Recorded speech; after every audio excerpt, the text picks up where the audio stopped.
BTS라고 아십니까? 방탄소년단. 이름 한 번씩 다 들어보셨죠? 그 노래는 안 들어보셨을지 몰라도 이름은 한 번씩 들어보셨을 것입니다. 뉴스에 많이 나왔죠. 우리나라 이 남자 가수들인데 그 남자로 이루어진 그룹인데 이 미국의 그 빌보드 차트라고 이 음악 순위를 매기는 아주 저명한 차트가 있는데 거기서 1등을 했는 우리나라 최초입니다. 그래서 뭐 미국뿐만 아니라 전 세계에 지금 많은 사람들의 인기를 받고 있는 그런 이 남자로 이루어진 그룹 노래 부르는 가수들이 이 방탄소년단 BTS입니다. 이 방탄소년단이 얼마 전에 지난 여름에 이 부산에 왔습니다. 해외에서 이제 공연을 하고 해외 활동을 하다가 오랜만에 우리나라에 와서 공연을 하는데 그때 마침 부산에서 공연을 했었습니다. 아셨는지 모르겠습니다. 뉴스에도 나왔습니다. 며칠 전부터 뉴스에 나왔습니다. 아침에 제가 이제 뉴스를 보면서 어떤 뉴스가 나오냐면 이 부산 지역 뉴스에도 나오고 또 전국 뉴스에도 나오는데 BTS가 부산에서 오랜만에 공연을 한다. 팬 미팅을 가진다. 그래가지고 경찰에 비상이 걸렸다고 했습니다. 부산 경찰청에 비상이 걸려가지고 왜 비상이 걸렸느냐. 그 방탄소년단이 옴으로 인해서 많은 사람들이 몰려들어서 이 부산의 그 아시아드 경기장에서 공연을 했다 그러는데 그 경기장에 그야말로 미어 터질 정도로 많은 사람이 올 것이기 때문에 혹이라도 사고 날까 싶어서 대비를 했다는 거죠. 부산에서 공연을 하니까 당연히 부산 사람들 많이 오겠죠. 그런데 부산 사람들만 오는 게 아니라 전국 각지에서 저 서울에서부터 뭐 버스를 대절해 가지고 오고 또 우리나라에서 뿐만 아니라 외국에서도 이 방탄소년단 BTS를 보려고 부산에 찾아오는 그야말로 대단한 그런 일이 일어났죠. 그렇게 많은 사람들이 몰려드니까 혹이라도 이 사람들 인파로 인해 사고가 날까 싶어서 경찰들이 막 비상이 걸리고 그 입장권 그 안에 들어가서 보는 입장권이 뭐 이 나중에는 이게 뭐 암표가 나오고 막 이 돈이 막 올라가면서 막 수십만 원 뭐 수백만 원 하는 경우도 있었다고 합니다. 그건 뭐 볼 게 있다고 그걸 돈을 그렇게 주고 보는지. 그래도 그 BTS 방탄소년단 좋아하는 또 이 젊은 사람들은 뭐 돈이 아깝지가 않은가 봐요. 뭐 누구라도 뭐 자기 좋아하는 데는 돈 아까운 줄 모르고 하는데 그래서 뭐 몇십만 원, 몇백만 원 주고도 그 공연을 보려고 길을 쓴다는 거죠. 이 그야말로 인기 스타입니다. 왜 제가 방탄소년단 이 이야기를 이 서두에 말씀을 드리냐. 오늘 본문에 나오는 지금 말씀을 보면 예수님께서 그야말로 지금 방탄소년단의 버금가는 인기를 누리고 계신다. 그 당시에 슈퍼스타였습니다. 예수님께서 오늘 7절 말씀을 보면요. 예수님께서 제자들과 함께 바다로 물러가셨다라고 말씀하고 있습니다. 여기 바다는 바로 뒤에 나오는 갈릴리 바다였겠죠. 예수님이 살고 계신 곳이 어디입니까? 갈릴리 나사렛이죠. 그래서 이 앞부분에 3장 앞부분에 보면 예수님이 회당에 가서 이 손 마른 자를 고치는 그런 일들을 하셨습니다. 그리고 나서 이제 제자들과 바다로 물러가셨다. 잠시 이제 숨을 돌리고 쉬시기 위한 그런 뭐 우리도 요 앞에 가면 이제 바다 나오죠.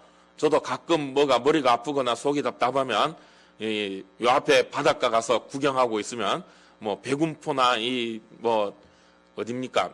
이기대나 가도 속이 후련하고 하다못해 이 광안대로들을 한번 달려도 속이 푸근한데 아마 예수님도 뭐 그런 마음이셨는지 어떤 마음이셨는지 제자들과 함께 바닷가로 갔습니다. 그런데 그 바닷가로 갔는데 그때 갈릴리에서 큰 무리가 따르고 있었답니다.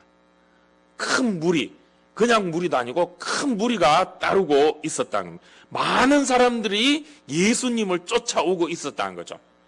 8절로 넘어가면 그 사람들이 어디서 온 사람들인지를 또 말씀하고 있습니다. 유대에서 왔습니다. 유대는 유다, 갈릴리에서 거리가 좀 떨어져 있습니다. 유다가 지파가 살고 있는 유다, 그 중심이 예루살렘이죠. 갈릴리와 예루살렘은 거리가 상당합니다. 상당한 거리가 떨어져 있습니다. 그런데 유대와 갈릴리에서부터 사람들이 예수님을 보려고 왔다는 거죠. 그리고 또 거기서 온 것뿐만 아닙니다. 이두메에서도 왔다 그럽니다. 이 이두메가 어디냐? 이두메는 에서의 자손들이 세운 나라 에돔입니다. 그럼 이두메가 어디쯤 있느냐? 이두메는 예루살렘 유다보다 더 밑에 있습니다. 그러니까 이제 이 이스라엘 지도를 보면 갈릴리는 여기 위에 있고, 그 다음에 예루살렘 유대가 중간쯤에 있고, 그 밑에가 이두메입니다. 그러니까 이 예루살렘 유대에서 예수님 보러 갈릴리까지 온 것도 대단한데 이두메에서도 왔다 그러죠. 그리고 또 어디서 왔다 그러죠? 요단강 건너편. 요단강 건너편은 어디냐? 이 강 건너 이쪽 편, 반대편에 있다는 거죠. 거기도 물론 이스라엘의 이 두 지파 반이 살고 있지만 거기는 완전히 외국이라고 할 수 있는, 강 건너면 완전히 다른 동네입니다. 거기서도 왔다 그럽니다. 또 어디서 왔느냐? 두로와 시돈 근처에서 왔다. 여기 또 두로와 시돈은 어디냐? 이 갈릴리도 위쪽 북쪽 편인데 그 위에 있는 동네가 두로와 시돈입니다. 그러니까 이게 지금 온 사람들의 구성을 보면 유대, 예루살렘, 이두메, 요단강 건너, 두로, 시돈, 각처에서부터 왔다는 거죠. 이게 그냥 이스라엘 전국을 넘어서서 저 외국에서부터 그야말로 온 천지 사방에서 다 모여들었다는 것입니다. 아까 제가 이 방탄소년단 말씀을 드렸죠.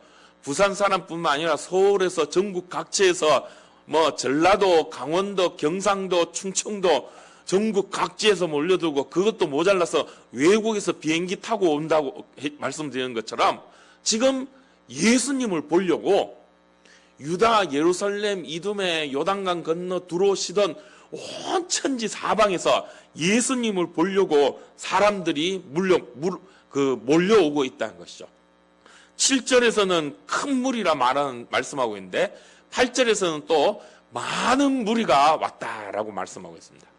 이 큰 무리, 많은 무리, 도대체 어느 정도일까요? 짐작컨대 우리가 성경에 또 다른 이 사건을 살펴보면 숫자가 나오는 부분이 있죠. 예수님이 이 오병이어를 먹였을 때 그때 사람 숫자가 몇 명이었지 기억하십니까? 몇 명이죠? 5,000명이죠. 예. 남자 장정만 5,000명이라고 그랬죠. 그러면 거기에 남자 장병만 있었는 것이 아니라 어린아이도 있었고 여자분들도 있었고 나이 드신 분들도 있었다는 거죠. 그런 분들까지 다 합치면은 적어도 7,000명에서 많게는 10,000명이 넘어갈 수도 있는 숫자였다는 것이죠. 예수님이 오병이어 사건을 사건을 이루실 때에도 그때 거진 많이 잡으면 10,000명 넘게까지 모였다는 거죠. 아마도 지금도 그 정도 10,000명까지는 아니더라도 적어도 몇천 명까지는 사람들이 모여 있을 수 있다는 거죠. 그렇게 많은 사람들이 모인다면 몇천 명이면 도대체 얼마나 될까요?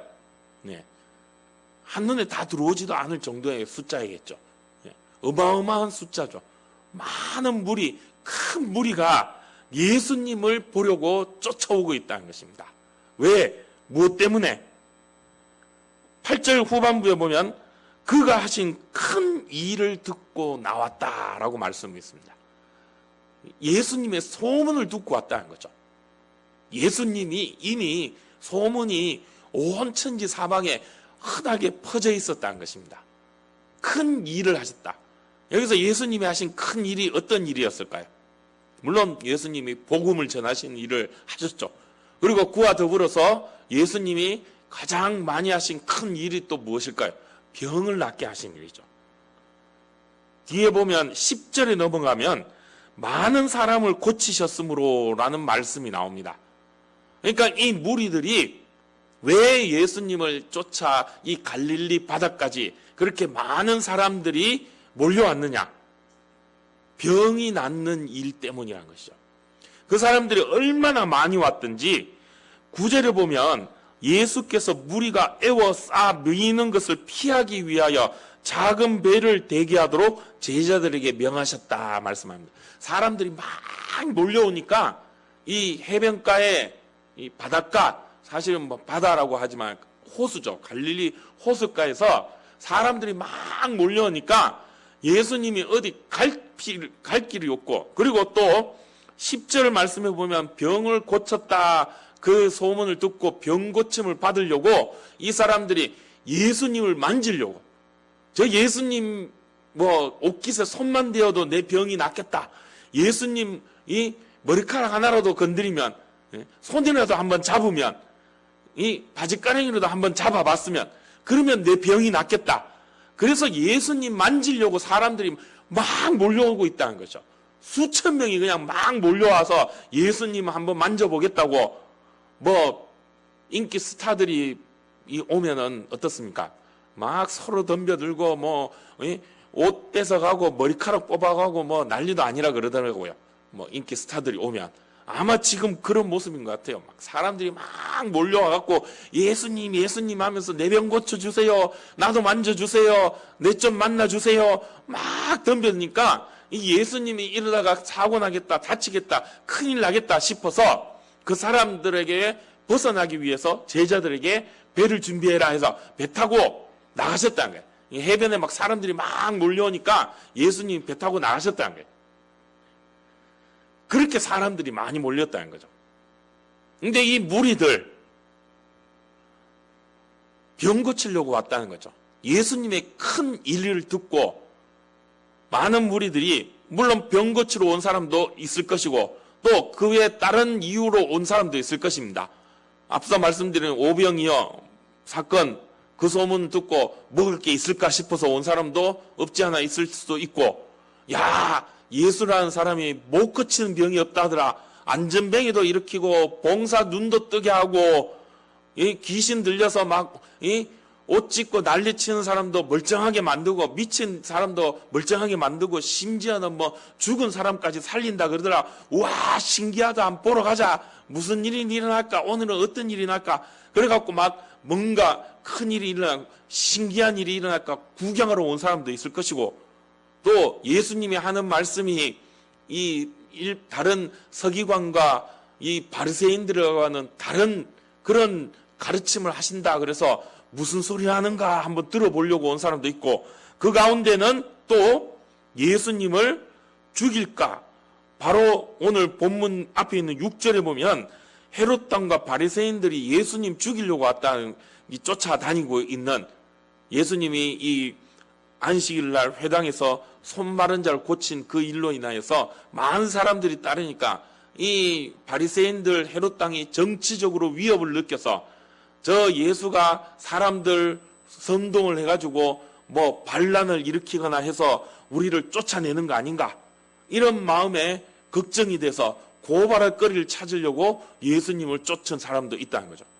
그러니까 지금 예수님에게 몰려오는 이 큰 무리, 많은 무리들, 이 무리들은 각자 저마다 예수님을 쫓는 이유들이 있다는 거죠. 병 고침을 받고자 하는 자, 배고픔을 면하고자 하는 자, 신기해서 구경하러 온 사람, 가르침이 뭔지 궁금해서 온 사람, 또 예수님을 잡으려고 죽이려고 그런 어떤 이 계책을 가지고 모략을 가지고 찾아온 사람, 수많은 여러 다양한 이유를 갖고 찾아온 사람들이라는 거죠. 이 사람들의 공통점은 뭘까요? 공통점은 뭐 예수님 보고 싶었겠죠. 왜 예수님을 보고 싶으냐? 자기 욕심 따라 온 거죠. 자기의 의도에 따라, 자식이 뜻에 따라 각자의 의도를 가지고 구경하고자, 병 고치고자, 배부름 받고자, 또 예수님을 고발하고자 각자의 의도를 갖고 온다는 거죠. 또 각자 문제를 해결하기 위해서, 또 때로는 각자의 욕심에 따라 나는 뭔가를 얻을 수 있을까? 예수님한테 가면 뭔가 얻을 수 있겠지. 이런 마음으로 예수님을 쫓고 있다는 것이죠. 그런데 이 사람들은 정작 그렇게 예수님을 쫓고 예수님에게 바라는 게 많고 예수님에게 뭔가 얻을 게 있을까 해서 쫓아오고 있는데 정말 중요한 건 뭡니까? 예수님이 누구시냐는 거죠. 예수님이 누구신가? 이게 중요한데 이 무리들은 그건 사실 별로 크게 중요하지 않은 것 같습니다. 그저 신기하다, 놀랍다, 오늘은 무슨 일이 있을까? 오늘은 나한테 뭘 해줄까? 이거는 바라는 마음이 있지만 저분이 도대체 어떤 분인가? 이건 사실 크게 중요하지 않게 여기고 있었던 것 같습니다. 오히려 이 무리들은 별로 그걸 궁금해하지 않고 알고 싶어 하지도 않는데 오히려 엉뚱한 존재가 그 예수님을 알아보고 있죠. 11절 말씀에 보면 어떤 일이 있습니까? 더러운 귀신들도 어느 때든지 예수를 보면 그 앞에 엎드려 부르짖어 이르되 당신은 하나님의 아들이니다 하니. 귀신들은 예수님을 정말 귀신같이 알아봤습니다. 하나님의 아들이십니다. 귀신 입에서 이 고백이 나오고 있어요. 놀라운 일이죠. 정말 귀신입니다. 하나님의 아들입니다. 그러면서 그 앞에 벌벌 떨며 엎드려 부르짖습니다. 다른 이 복음서에 보면 하나님의 아들입니다 라고 하면서 귀신들이 또 뭐라 그럽니까? 살려주십시오! 이렇게 예수님한테 고백합니다. 겁나가지고. 귀신은 예수님이 누군지 알았어요. 하나님의 아들이신지 분명히 알았어요. 그래서 벌벌 떨고 그래서 예수님이 나가라! 떠나라! 그러니까 그 즉시 겁나서 훌쩍 떠나버리고 그래서 귀신 들린 사람들을 낫게 하는 그런 귀한 은혜의 역사가 일어나고 있죠. 그런데 12절에 보면 좀 의아한 말씀이 나옵니다. 그렇게 귀신들이 벌벌 떨면서 하나님의 아들이십니다 하는데 예수님께서는 오히려 자기를 나타내지 말라고 많이 경고하셨습니다. 아주 중하게 경고하셨다는 거죠. 귀신한테 너 내가 누군지 안 해. 그런데 너 그거 어디 가갖고 말하지 마라. 입 다물어라. 조용히 해라.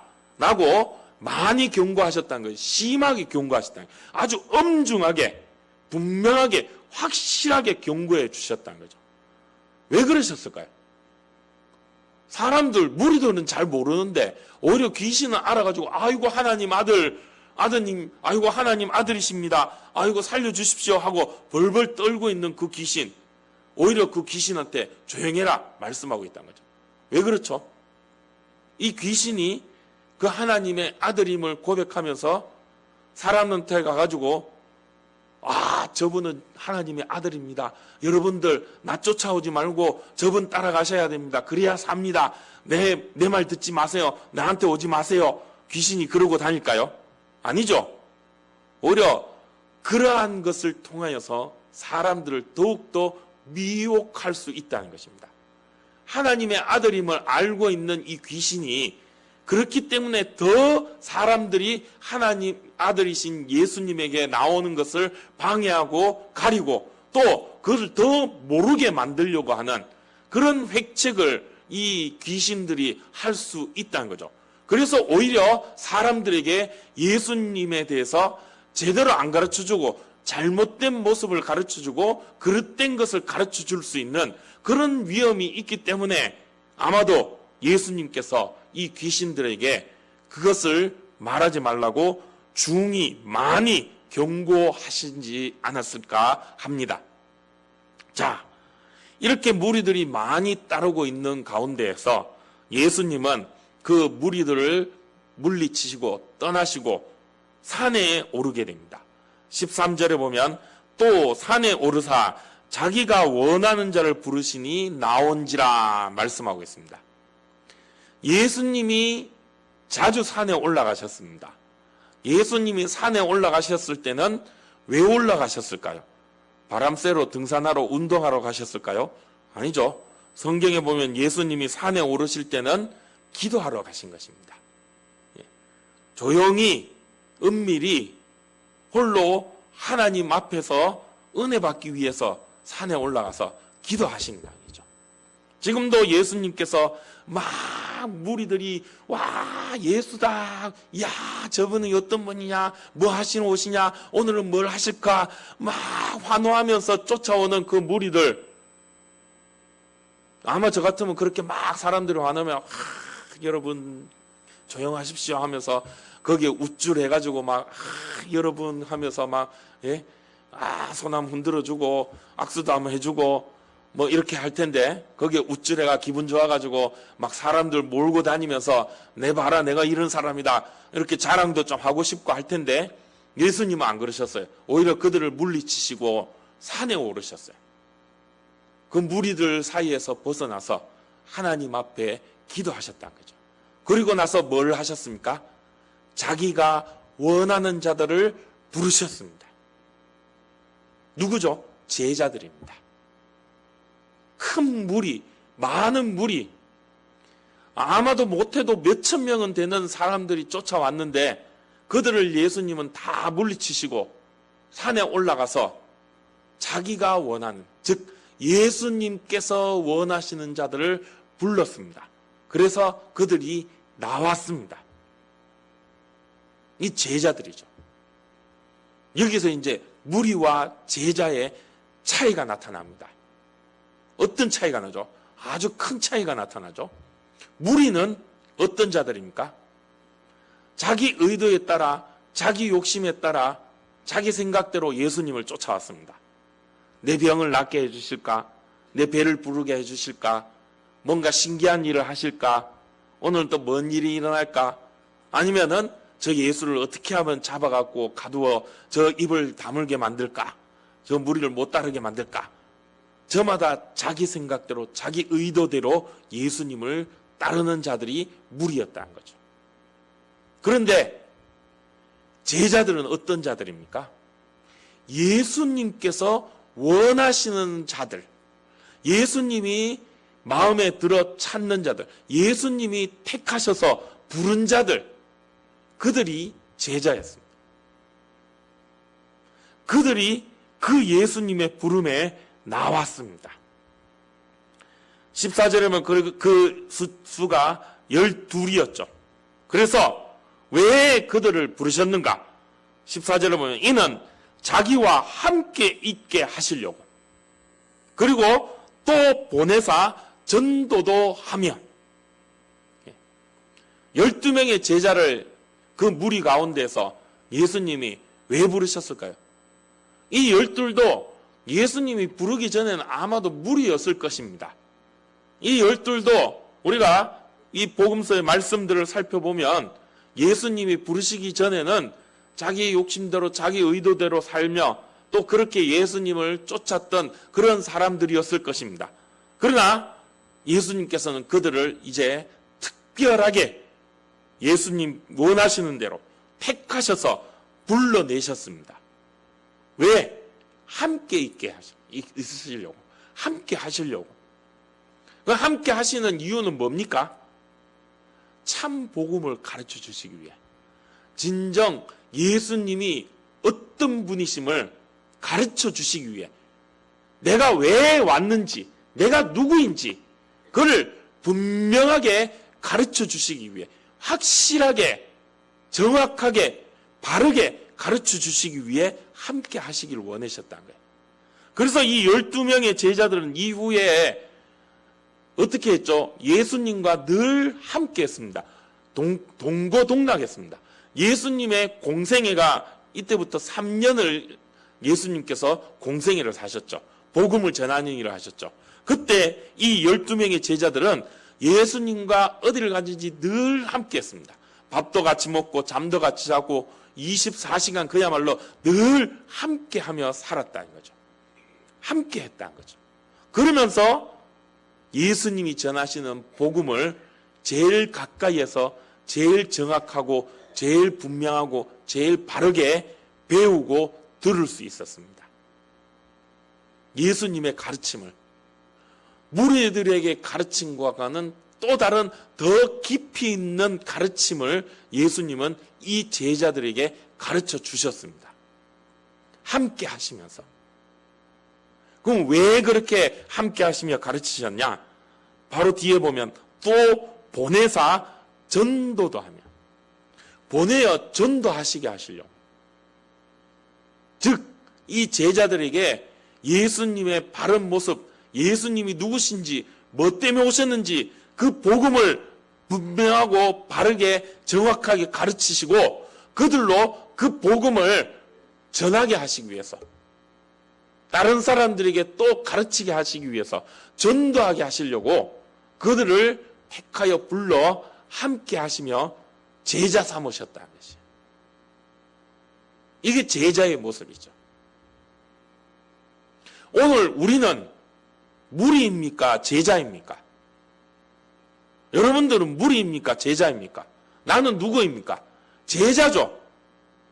혹시 여기 뭐 나는 무리라고 왔습니다, 뭐 그런 분들도 있을 수 있습니다. 아직 예수님을 잘 모르고 또 복음이 무엇인지, 교회가 무엇인지 아직 잘 모르는 분들, 뭐라 그러는지, 교회에서 뭐라 그러는지 한번 들어보자, 예수 믿는 게 뭔지 좀 알아보자, 그렇게 오신 분들도 있을 수 있습니다. 그러나 그렇다 할지라도 지금 이 자리는 예수님께서 택하여 부르시는 자리입니다. 제자로 세우시는 자리라는 거죠. 그래서 이 자리에 앉아있는 여러분들은 예수님의 제자로 부름을 받은 자들입니다. 아멘입니까? 그럼 뭐 해야 되죠? 전도해야죠. 먼저 전도하기 전에 예수님에 대해서 바르게 배워야 됩니다. 진짜 예수님의 제자가 되어야 됩니다. 잘 배워야 됩니다. 잘 배워서 잘 전해야 됩니다. 요즘은 가짜가 많습니다. 잘못 전하면 큰일 납니다. 그래서 잘 배워야 됩니다. 목사님한테 또 우리 셀 리더에게 잘 배워야 됩니다. 잘 배워서 잘 전해야 됩니다. 그런데 전도하는 게 어떻습니까? 쉽지는 않죠. 어렵습니다. 이 당시에도 어려웠습니다. 왜냐? 귀신이 아직 있었죠. 앞서 14절, 11절에도 귀신이 등장하는데 이 귀신이 그냥 놔두겠습니까? 예수님의 제자들이 전도하러 간다 그러니까 그냥 놔두겠습니까? 복음 전하도록 그냥 가만히 있겠습니까? 아니죠. 방해를 하죠. 그 귀신의 방해가 있습니다. 오늘 우리들도 복음을 전하고 믿음으로 살려 그러면 귀신이 방해합니다. 그런데 그 귀신의 방해는 참 무섭죠. 우리가 감당하기 힘들죠. 그렇다고 우리가 포기하고 아이고 귀신 무서워서 아이고 귀신이다 큰일 났네 못하겠다 난 안 할래 귀신 때문에 못할 것 같아 무서워서 안 돼 그러고 주저앉으면 됩니까? 아니죠. 예수님께서 이 제자들을 보내실 때, 전도하러 보내실 때 그냥 안 보내셨어요. 15절에 보면 15절 말씀 한번 보겠습니다. 같이 한번 읽어보겠습니다. 귀신을 내쫓는 권능도 가지게 하려 하심이라. 그냥 안 보내셨어요. 어떻게 해주셨죠? 권능을 주셨어요. 귀신을 내쫓는 권능. 예수님께서도 귀신을 내쫓으셨는데 이 제자들도 그 귀신을 내쫓는 권능을 주셨다는 것입니다. 귀신을 내쫓는 권능. 이 권능이라는 말, 오늘을 보면 이 엑소시아라는 말인데 그 뜻은 허락했다, 권리를 주었다, 권세를 주었다, 승인해 주었다라는 뜻입니다.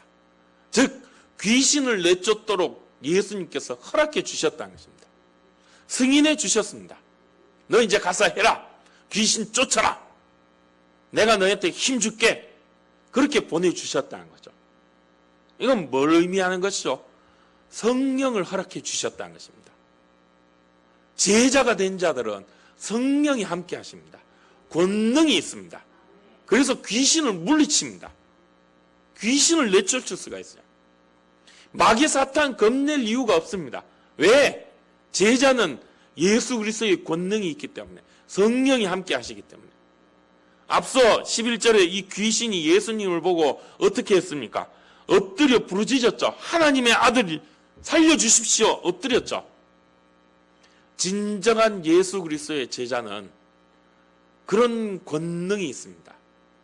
정말로 우리 가운데 성령의 충만함이 있고 정말로 내가 예수를 믿는다면, 내가 진정으로 예수 그리스도의 제자라는 임을 내가 깨닫고 믿는다면 귀신이 우리 앞에 벌벌 떤다는 거죠.